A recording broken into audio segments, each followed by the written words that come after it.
te socorrerá. Jesus, Jesus, e gozo e paz te dará. Jesus, Jesus, tu queres um bom Salvador. Jesus, Jesus, que ama o vil pecador. Jesus, Jesus, e que tem poder para salvar. Jesus, Jesus, e para o céu te levar. Jesus, Jesus, há um que te pode curar. Jesus, Jesus, e da corrupção te guardar. Jesus, Jesus, só o nome da salvação. Jesus, Jesus, o gozo, a paz, o perdão. Jesus, Jesus, aceita no teu coração. Jesus, Jesus, assim tu terás salvação. Jesus, Jesus, abraça com terno amor. Jesus, Jesus, que chora por ti, pecador. Jesus, Jesus.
Quando eu maravilhado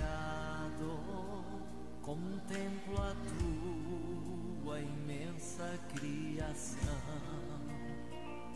a terra e o mar, o céu todo estrelado, vem falar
Contemplo a tua imensa criação,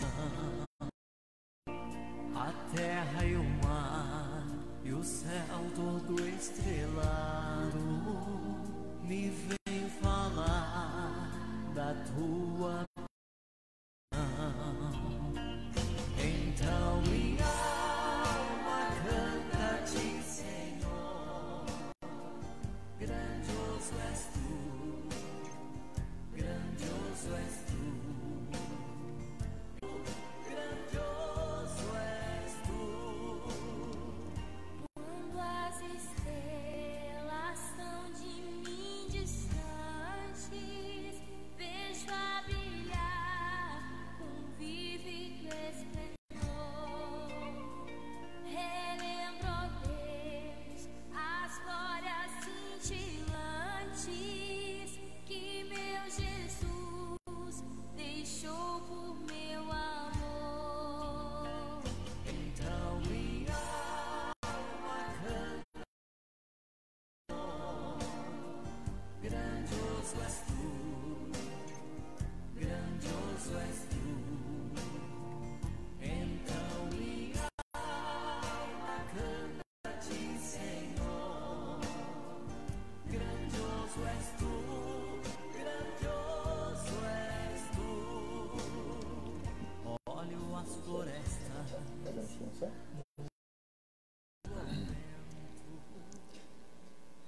Quero cumprimentar e saudar a todos com a gloriosa paz do Senhor. Essa é a nossa escola bíblica dominical, diante de um momento todo especial, um momento de crise, em que nossas igrejas estão com suas por uma determinação governamental muito acertada, do meu ponto de vista, e nós queremos dar uma opção ao nosso povo para que possam ter contato com a palavra de Deus.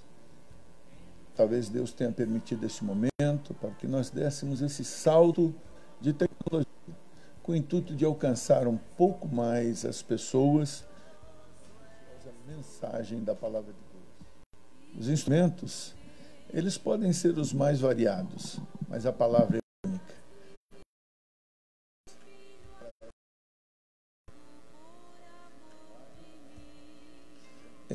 Fazendo uma oração, aonde você está, juntamente com a sua família, eu quero te pedir para que você esteja juntamente conosco, orando ao Senhor e pedindo a sua bênção para esse trabalho que hoje se inicia. Amém? E nós estamos fechando o nosso aqui. Maravilhoso Deus, eterno Pai, nós te damos graças, Senhor, por tão rica oportunidade que nos concede de estarmos diante da Tua presença, ministrando a Tua palavra ao coração dos Teus filhos. Pai, eu te peço uma bênção muito especial, para que Tu estejas trazendo sobre nós a unção e a graça para ministrar ao povo. E também para que Tu estejas abrindo o coração e o entendimento da Tua igreja, para que recebam com mansidão a palavra de Deus enxertada em seus corações. Esse é o nosso pedido, essa é a nossa gratidão, no nome eterno e glorioso de Jesus. Amém, amém e amém.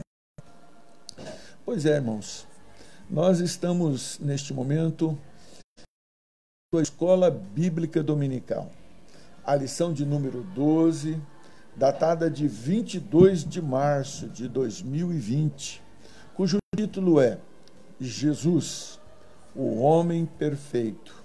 O nosso texto áureo está em Lucas 2 e o verso 52, que diz da seguinte maneira: E crescia Jesus em sabedoria e em estatura, em graça para com os homens e graça para com Deus. Que palavra maravilhosa! Isso nos mostra que Jesus era um como eu, como você, como qualquer um de nós. Ele foi um bebê, ele foi uma criança, eu posso imaginá-lo engatinhando, colocando-se em pé pela primeira vez, como uma criança correndo no entorno de sua casa. Posso imaginá-lo na adolescência, na juventude, até chegar à plenitude do seu ministério. Jesus foi um homem, como eu, como você.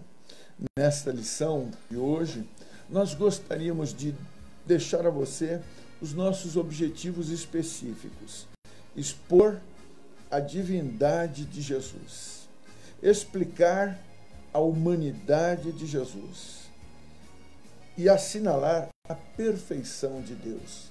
Meus queridos, uma das doutrinas mais complexas e mais difíceis dos homens compreender é essa doutrina. A doutrina de que Jesus, durante o seu tempo aqui na Terra, ele era, sim, 100% homem, mas ao mesmo tempo ele também era 100% Deus. Isso nós não podemos. Meus queridos, vamos fazer a introdução da lição. Na lição passada, nós abordamos, estudamos sobre o homem do pecado, sobre a atuação do anticristo. Hoje, nós encarnação de Jesus Cristo, o Filho de Deus. E aprenderemos com Jesus que ele era 100% e era também 100%. Ele trazia consigo estas duas naturezas, a natureza humana e a natureza divina. Em momento algum do seu ministério, ela foi conflitante. Jesus conseguiu duas naturezas de uma maneira muito harmônica. Uma natureza jamais excluiu a outra. Pelo contrário, elas se complementavam. Era mistério que Jesus Cristo viesse a este mundo, era mistério que ele tomasse a forma humana para que seu sacrifício na cruz do Calvário fosse o sacrifício do homem Jesus, aquele que em tudo fora tentado, porém sem pecado.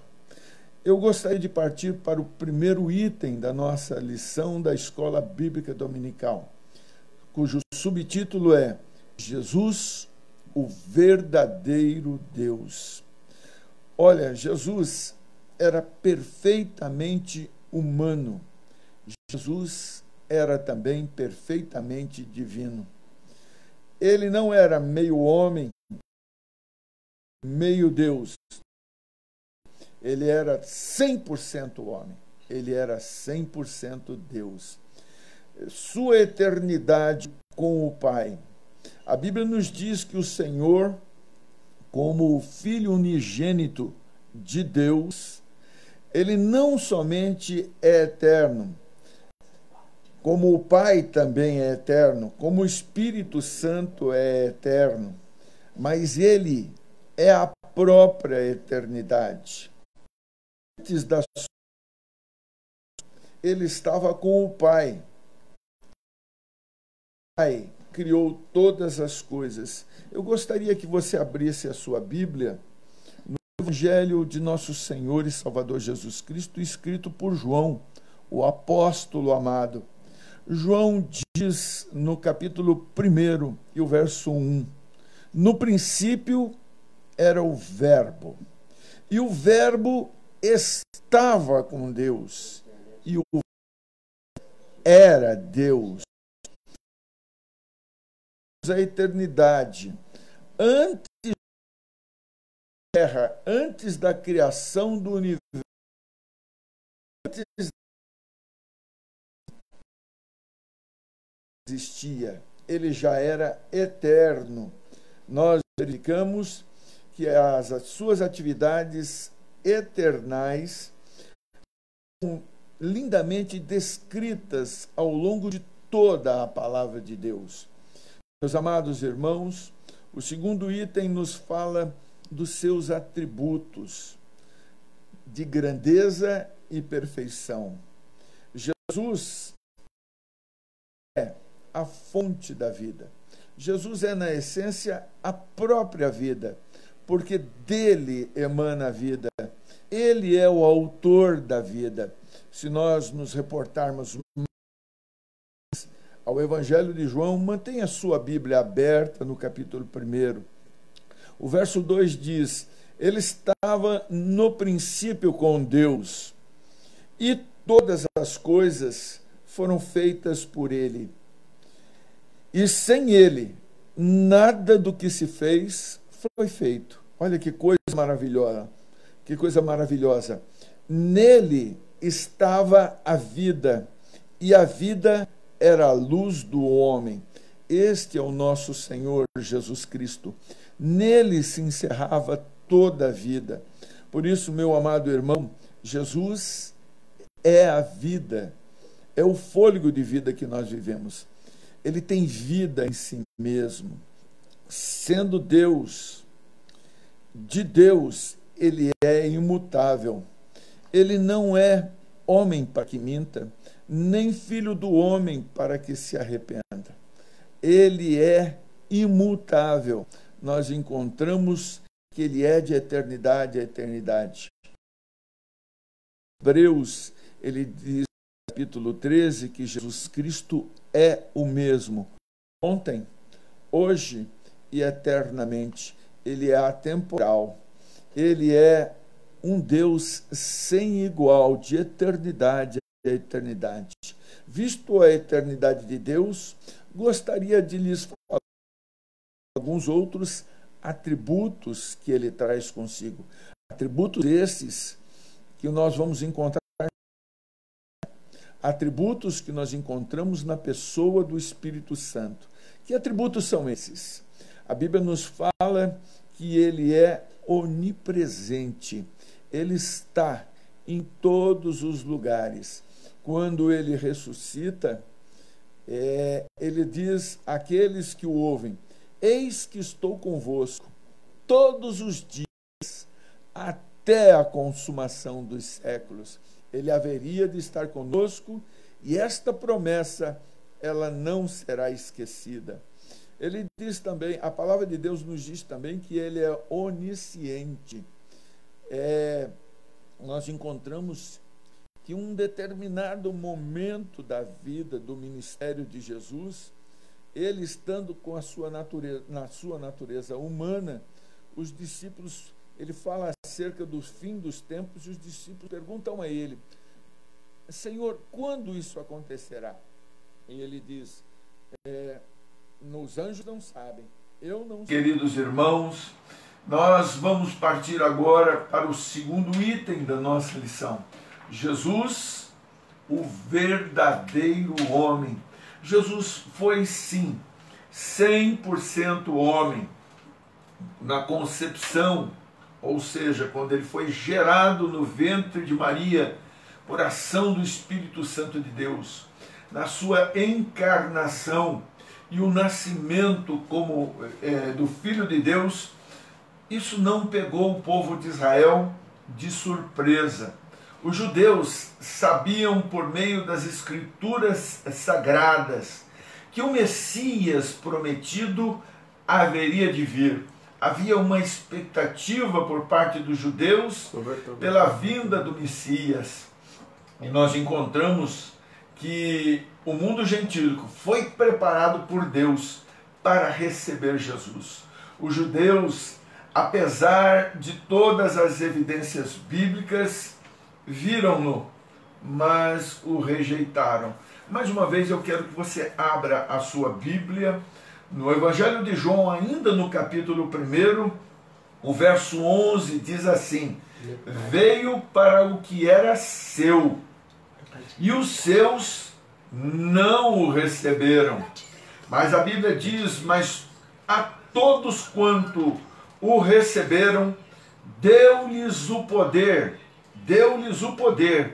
de serem feitos filhos de Deus, aos que creem no seu nome. Que coisa maravilhosa!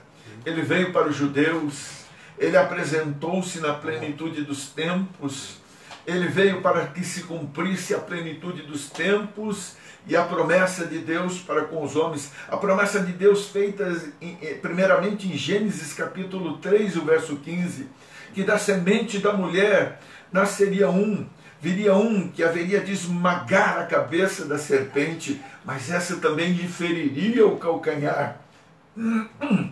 Agora Jesus vem a este mundo, na plenitude dos tempos, e nós encontramos que este Jesus maravilhoso habita entre os homens.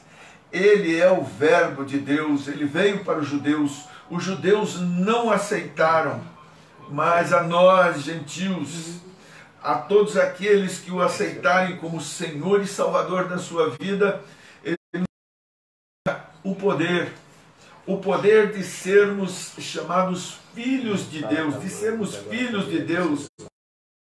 herdeiros de Deus, co-herdeiros por nosso Senhor e Salvador Jesus Cristo.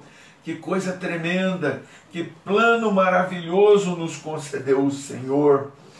Jesus, ele estava no seio do Pai. João capítulo 1, verso 18 nos diz assim: antes da sua encarnação, o Senhor Jesus achava-se no seio do Pai, junto com o Pai, compartilhando da glória do Pai, compartilhando dos milagres do Pai. Mas não devemos supor que ele estivesse inativo, inoperante. Não, queridos. Desde a eternidade, juntamente com o Pai, ele participou de todos os atos do Pai. Ele participou da criação.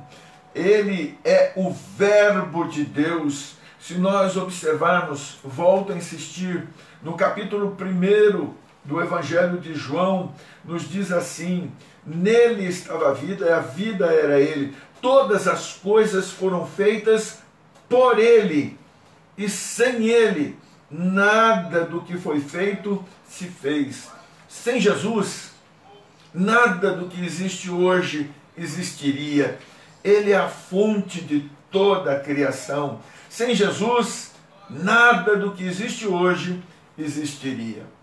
O item 2 nos diz da seguinte maneira: profetizando no Antigo Testamento. Queridos, nós verificamos que a vinda do Senhor Jesus Cristo, ela é profetizada no Antigo Testamento por vários dos profetas. Nós vamos encontrar Moisés trazendo inúmeras revelações de Deus, mas nenhuma delas, e nós encontramos várias entidades na época, vários segmentos religiosos, como os gnósticos. Eles criam que a maior revelação dada de Deus, ela era oriunda de Moisés, das palavras de Moisés. E nós verificamos que Jesus não era como um dos profetas que dizia: assim diz o Senhor, assim fala o Senhor, eis que digo da parte do Senhor. Quando Jesus veio a este mundo, ele nos revelou o Pai. Ninguém melhor do que Jesus para nos revelar o Pai. Ele, quando se dirigia à multidão, ele dizia: eu vos digo, eis que vos digo. Ele, que tinha a mais estreita comunhão com Deus, a mais íntima ligação com Deus, ele tinha autoridade, ele tinha legitimidade de nos apresentar Cristo. Não há outra maneira de conhecermos Deus, senão quando ele se revela a nós por meio da palavra, por meio da palavra de Deus. Você quer conhecer Deus? Pois conheça a palavra de Deus e você conhecerá o Deus Todo-Poderoso, o Deus verdadeiro. Então, ele é o Verbo de Deus. Ele permitiu que todas as coisas existissem. Ele é profetizado no Antigo Testamento por meio dos mais diversos profetas, de Gênesis até Malaquias. O Antigo Testamento fala acerca da vinda do Messias. Nós encontramos que Jesus é o tema central da palavra de Deus. Ele é a palavra central em todos os capítulos, em todos os versículos, em todos os livros da palavra de Deus. Ele é o Verbo encarnado no Novo Testamento. Quando nós observamos no início do Novo Testamento, Jesus, o Filho de Deus, tornou-se de fato carne e habitou entre nós como unigênito de Deus. Sua humanidade voltou a repetir-se, não era ilusória, a sua realidade era real, embora concebido de maneira sobrenatural pelo Espírito Santo. O seu nascimento, ele foi um nascimento natural. Sentiu dores como qualquer homem. Ele sentiu fome, ele sentiu tristeza, ele chorou no capítulo 11 do Evangelho de João, diante da morte de Lázaro. Ele chorou sobre Jerusalém, vendo as perspectivas do seu futuro.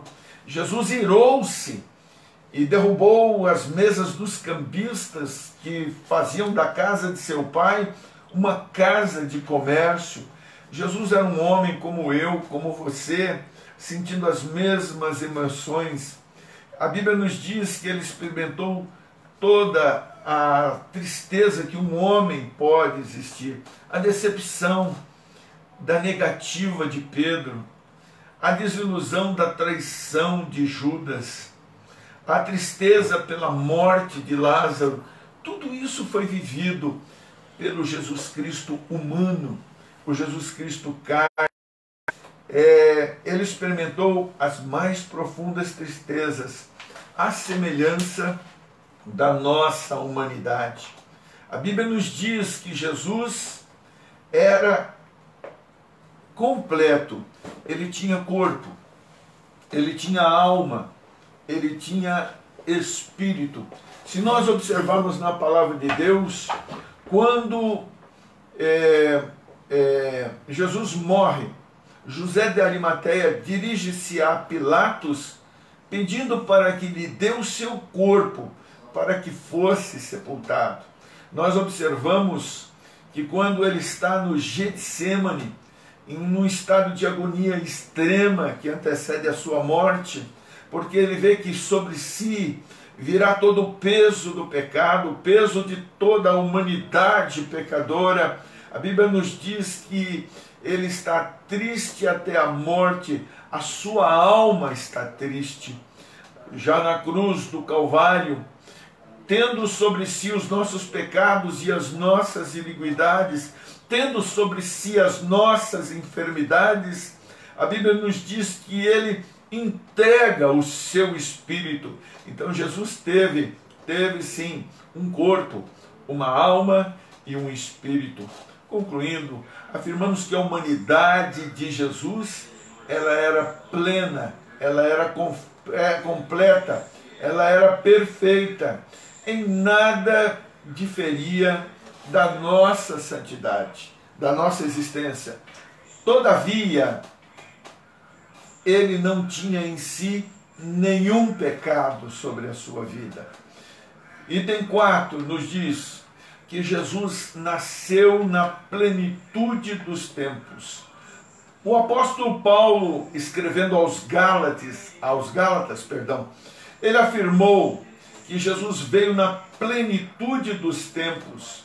Deus enviou o seu Filho, nascido de mulher, nascido sob a lei, para remir os que estavam debaixo da lei, a fim de recebermos a adoção de filhos. Não existe coisa mais preciosa do que essa. Nós que estávamos num estado de rebeldia contra Deus, nós que vivíamos num estado de inimizade contra Deus, Deus, na plenitude dos tempos, manda o seu Filho para nos reconciliar com o Pai. É esta grande obra de Jesus, para fazer com que para fazer com que você agora não sejamos mais servos do pecado. Hoje nós somos livres pelo sangue de Jesus Cristo que foi vertido na cruz do Calvário. Nós não somos mais servos do pecado, mas hoje nós somos filhos, filhos do Deus eterno, do Deus Todo-Poderoso. Que obra maravilhosa fez Jesus Cristo para o resgate de nossas almas. Glória seja dada ao nome do Senhor. Eu gostaria de te dizer também, meu prezado irmão, ouvinte da palavra de Deus nesta manhã, que esta plenitude dos tempos, ela deixa mostras. O mundo estava preparado para receber Jesus. E 3 nações tiveram um papel preponderante, fundamental na vinda de Cristo Jesus. A primeira delas é a nação dos judeus. Veio para os seus. E sobre a estrutura do judaísmo é que Jesus desempenha o seu ministério. Como haviam sinagogas espalhadas por todo o mundo civilizado daquela época. E por meio destas sinagogas que conheciam a palavra de Deus, o Antigo Testamento, que conheciam as promessas de Deus sobre a vinda do Messias, o Emanuel, o Deus conosco, é que o Senhor prepara para a divulgação do seu evangelho. A segunda nação importante, que exerceu um papel muito importante na vinda de nosso Senhor e Salvador Jesus Cristo, estão os gregos. Alexandre o Grande, nós verificamos, permita-me citar-lhes, nós verificamos que Daniel tem uma visão daquela grande estátua, onde a cabeça é o reino babilônico, o tronco é o reino medo-persa, o abdômen nós vamos encontrar como sendo o império grego, as pernas nós vamos encontrar como sendo o império romano. Essas são etapas da humanidade. E nós vamos falar sobre os gregos. Depois de um início fulminante do Império Babilônico, dividido pelo Império Medo-Persa, agora nós encontramos Alexandre o Grande, levantado por Deus para que de uma maneira muito rápida, muito eficaz, domine o mundo. Por que Deus permitiu que Alexandre o Grande dominasse o mundo? Para que a cultura helenista fosse implantada sobre a terra, para que a língua grega, uma língua perfeita, uma língua mais rica, pudesse expressar o Evangelho de Jesus Cristo. Nós encontramos o Antigo Testamento descendo para o Egito e sendo escrita a Septuaginta, uma tradução do Antigo Testamento para a língua grega, que hoje nos traz uma contribuição maravilhosa da Bíblia. As grandes traduções, elas vão buscar suas origens na Septuaginta. Nós encontramos a língua grega rica, flexível, bem explicativa, para que pudesse ser escrito o Evangelho de Jesus Cristo, para que a palavra de Deus alcançasse a humanidade e se estendesse até os nossos dias. Então foi fundamental o papel dos gregos no que diz respeito à língua grega, mas não só a língua, a filosofia que trouxe um novo entendimento da razão. O Evangelho de Jesus Cristo é um evangelho racional, não é uma coisa que sai da boca para fora. Com a razão nós entendemos a palavra de Deus, é de fundamental importância, e essa foi a grande contribuição dos gregos. Nós encontramos a terceira nação que trouxe um papel importante. Que nação é essa? São os romanos, os senhores da Palestina, quando Jesus veio ao mundo. Os romanos haviam estabelecido, no ano 67, antes da era cristã, eles haviam dominado todo o mundo da época. Eles agora eram senhores sobre a Palestina. E eles estabeleceram sobre o mundo a Pax Romana. Eles rodaram todo o reino, abrindo estradas, trazendo segurança, implantando o direito romano que é fundamento para o direito de muitas nações, inclusive a nação brasileira, até os dias de hoje.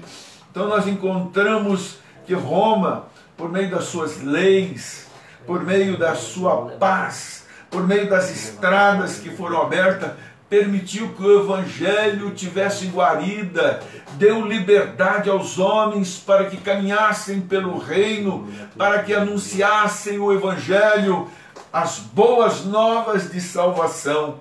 Após Jesus ter morrido, seus discípulos, imbuídos desta responsabilidade, deste comissionamento divino, eles saem pelo mundo afora, depois da diáspora de Jerusalém, quando eles foram obrigados a deixar Jerusalém, levando o Evangelho. E esta estrutura foi de fundamental importância para que o Evangelho pudesse alcançar os mais longínquos territórios.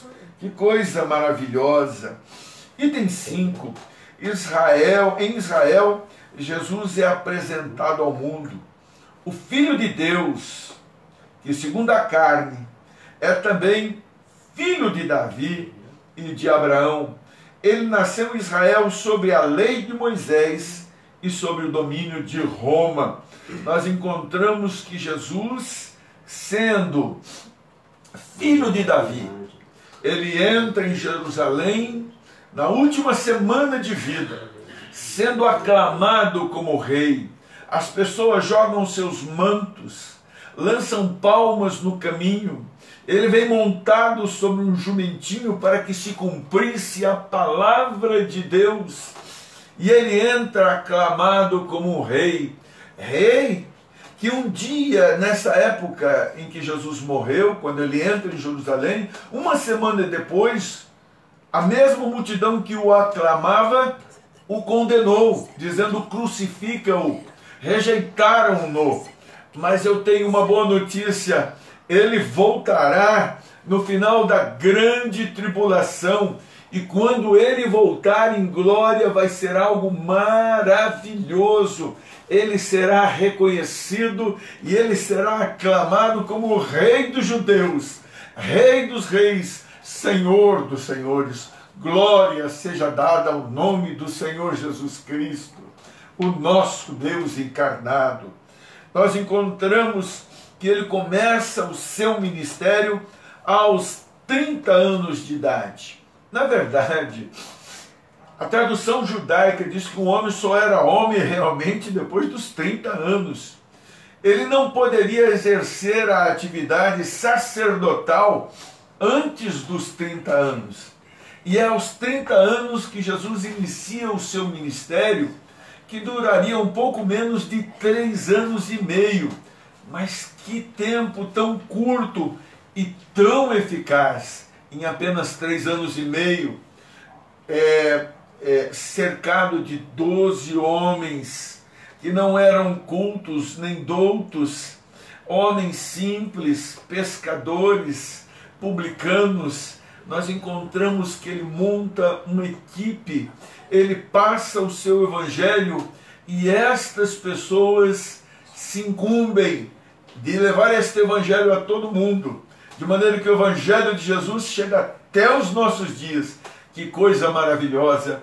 Esta é a obra de Cristo Jesus com relação ao seu evangelho. Meus amados irmãos, nós encontramos que Jesus foi, em todas as coisas, o mais perfeito de todos os homens. Item 3. Veremos agora Jesus como o homem perfeito. Afinal, Jesus era ou não era um ser humano semelhante a nós, como eu, como você? Era ou não era? Sim, meus amados irmãos. Ele era semelhante a nós e mesmo fazia o mesmo que nós. Sentia dores, sentia tristeza, sentia decepções. Em tudo ele foi tentado, em tudo ele foi abordado. Nós encontramos que a diferença entre Jesus e nós é que, embora tentado, ele não cedeu ao pecado. porém sem pecado. E quando eu digo de pecado, Jesus não trazia consigo o pecado original, o pecado de Adão. Ele também não trazia o pecado experimental do dia a dia.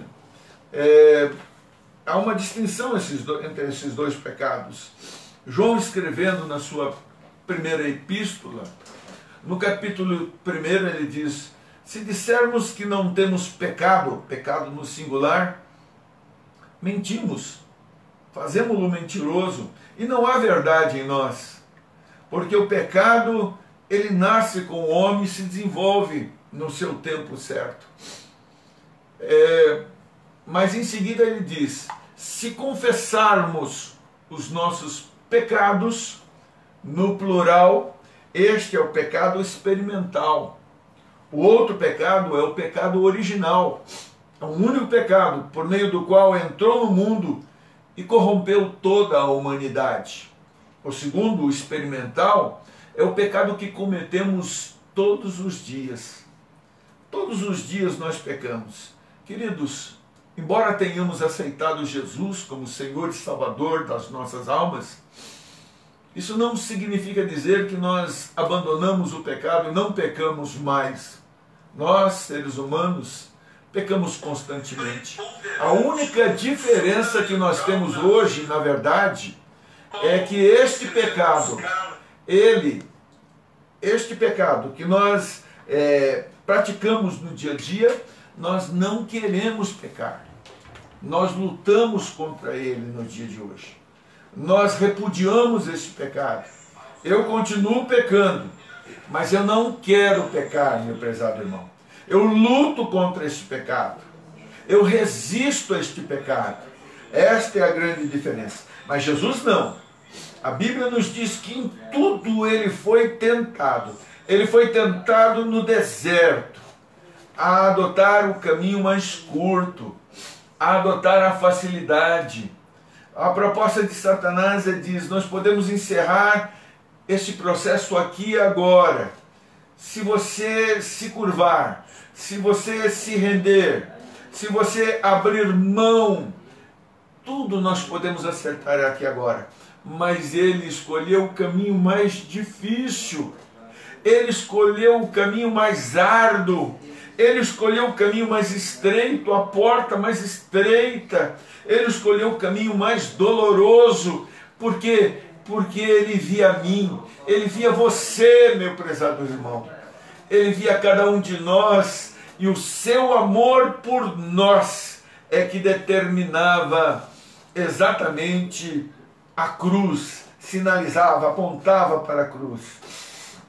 Ele, em todo o tempo, ele usou o seu poder na qualidade humana, não para suprir as suas próprias carências, em hipótese alguma. Ele não transformou pedras em pães para saciar a sua fome depois de 40 dias de jejum. Ele não fez brotar água da rocha para saciar a sua própria sede, mas ele curou enfermos, ele libertou cativos, ele operou maravilhas para que o nome do Senhor Deus Todo-Poderoso seja glorificado por meio do seu ministério. Todo milagre que ele realizou em favor daqueles que o procuravam, dos carentes, dos necessitados. Ele é o Deus dos desvalidos, daqueles que não têm esperança. O Senhor Jesus, ele era um homem de dores, experimentado no sofrimento humano, nosso perfeito sumo sacerdote. Olhando, Isaías diz, olhando nós para ele, nenhuma beleza víamos para que o desejássemos. Era um homem experimentado, um homem de dores, mas ele tomou sobre si as nossas dores, ele tomou sobre si as nossas enfermidades. Oh, glória a Deus! E pelas suas pisaduras, hoje, somos sarados. Bendito seja o nome do Senhor Jesus Cristo, glorificado seja o seu nome para sempre. Aleluia! Jesus é chamado como o último Adão, uma vez que o primeiro Adão, o Adão da Eva, ele fracassou no Éden. Já este último Adão, Jesus Cristo, este não, este foi vitorioso. Ele triunfou no deserto diante das propostas de Satanás. Ele triunfou no Calvário, quando o inimigo tentou pela última vez, dizendo: desça daí, salva-te a ti mesmo, você não precisa passar por isso, salva-te a ti mesmo.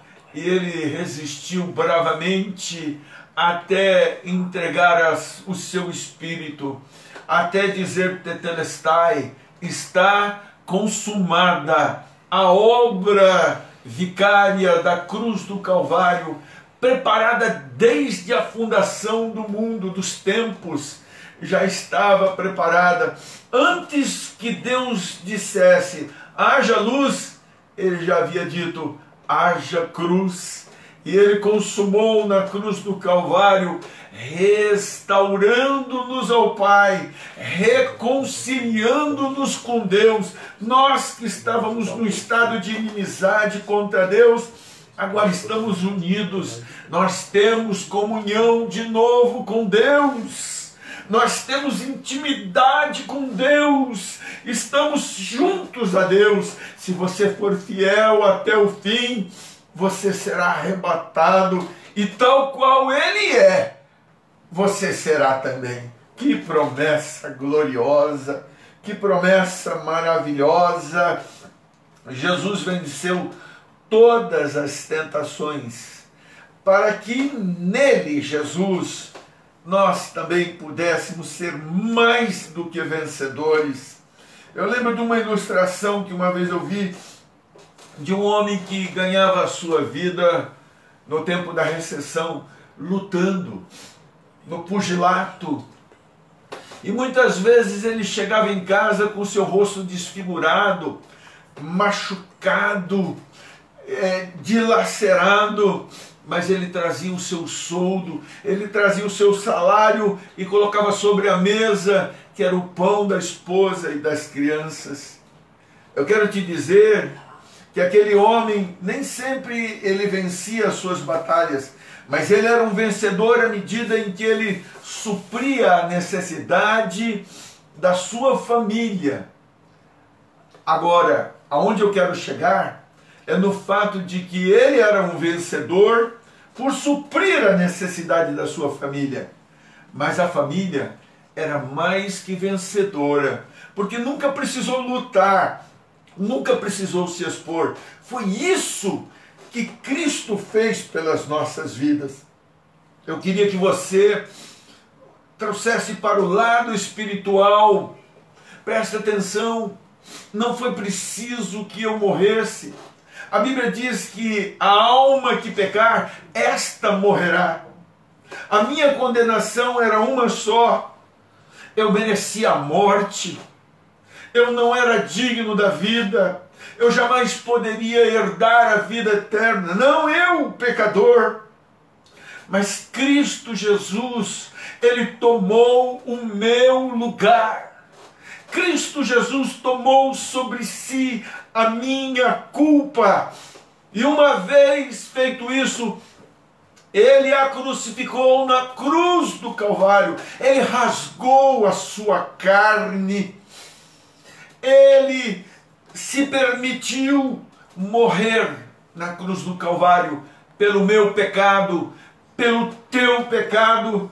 E nós hoje somos mais que vencedores. Não foi necessário que morrêssemos, Ele morreu em nosso lugar. Glória seja dada ao nome do Senhor Jesus Cristo. Eu gostaria de me encaminhar já para o final. Nós concluímos que a humanidade de Jesus, ela não foi, como muitos estão dizendo aí fora. Algumas pessoas, de uma maneira equivocada, não sei se equivocada ou mal intencionada, estão dizendo que a obra de Jesus Cristo foi um verdadeiro fracasso, que o grande erro de Deus foi Cristo Jesus. eu quero crer que seja ignorância, porque se não for ignorância é má intenção. A obra de Cristo Jesus, planejada na eternidade, antes dos tempos, antes da eternidade, foi algo planejado pela Trindade, pelo Pai, pelo Filho, pelo Espírito Santo. O conselho da Trindade reuniu-se antes que houvesse humanidade e já estabeleceu o plano da salvação. Quando o homem caiu, Deus não foi pego de surpresa, não, queridos. Quando o homem caiu, ele já tinha Gênesis 3:16 na ponta da agulha, que da semente da mulher ele levantaria um que esmagaria a cabeça da serpente. Satanás já estava derrotado, Satanás já está derrotado pelo poder do sangue de Jesus Cristo que foi vertido na cruz do Calvário. Meus prezados irmãos, eu quero vos dizer que o item 3 diz a perfeição espiritual e moral de Jesus. Como nós já dissemos, Jesus, embora dotado da natureza humana, igual a mim, igual a você, em todas as nossas características, jamais esteve sujeito ao pecado original ou ao pecado experimental. Escrevendo aos Hebreus, o escritor diz: porque nos convinha tal sumo sacerdote, santo, inocente, imaculado, separado dos pecadores e feito mais sublime do que os céus. Meus irmãos, quando Cristo Jesus veio a este mundo, João Batista olha para ele quando se encaminha para o Jordão a fim de nos deixar o exemplo do batismo e diz: eis aí o Cordeiro de Deus que tira o pecado do mundo.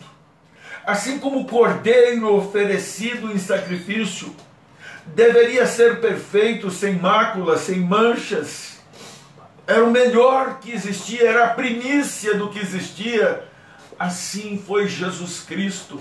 Em tudo ele foi tentado sem pecado, imaculado, sem mancha.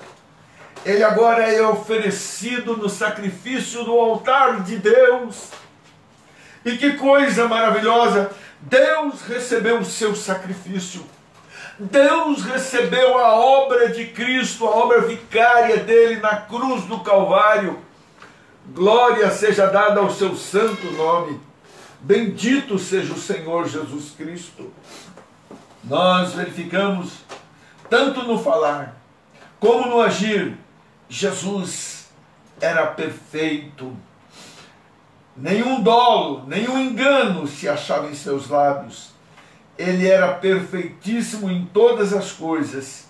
Ele é o nosso maior exemplo. Ele é o modelo a ser seguido. Eu gosto muito de um livro que foi escrito há algum tempo atrás e eu até recomendo. O título do livro é Em Seus Passos, o que faria Jesus? Este é o nosso grande exemplo. Que exemplo é esse? Tal qual ele foi, nós devemos procurar ser. Ele é o nosso modelo, ele é o nosso exemplo. Gostaria de me encaminhar para a conclusão, olhando firmemente para Jesus, o autor e consumador da obra, da nossa fé, para chegarmos à estrutura de varão perfeito, homens, mulheres, moldados pelo Espírito de Cristo. Meus queridos irmãos, ele é o nosso exemplo.